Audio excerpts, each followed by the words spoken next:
தனியாக விடப்படக்கூடிய பெண்ணினுடைய நிலை என்ன என்ற கேள்வி சமூகத்தினுடைய மூளைக்குள் ஏற்பட்டதோ இல்லையோ, புனிதவதியாரினுடைய மூளைக்குள்ளே ஏற்பட்டது. இந்த உலகம் எந்த ஒரு உயிரையும் ஒரு உயிராக பார்ப்பதில்லை, ஒரு ஆன்மாவாக பார்ப்பதில்லை, ஒரு உடலாக பார்த்துத்தான் நாம் பழகி இருக்கிறோம்.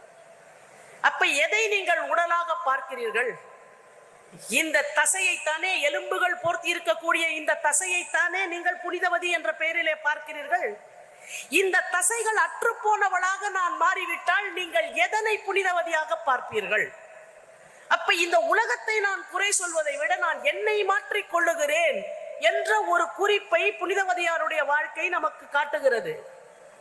எனக்கு இந்த உருவம் போய் என்பு போர்த்திய உருவம் மட்டும் இருந்தால் போதும் என்று இறைவனாரை அவர் பிரார்த்தனை செய்கிறார். குறியீடு என்ன?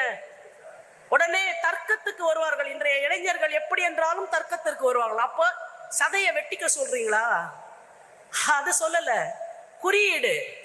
உன்னை பார்ப்பவர்கள் உன்னை தசையாக பார்க்க கூடாது, உன்னை உன்னுடைய ஆன்மாவாக பார்க்க வேண்டும், உன்னை உன்னுடைய அறிவாக பார்க்க வேண்டும், உன்னை உனக்குள் நிரம்பி இருக்கக்கூடிய பக்தி ரசமாகத்தான் பார்க்க வேண்டுமே தவிர உன்னை ஒருவன் தசையாக பார்ப்பதை நீ அனுமதித்தாய் என்று சொன்னால் உனக்கு அமைதி இருக்காது என்ற ஒரு குறியீடை புனிதவதியார் தான் என்பு உருவம் கேட்டு பெறுகின்ற அந்த தருணத்தில் ஒரு குறியீடாக இந்த உலகத்துக்கு சொல்லி செல்லுகிறார்.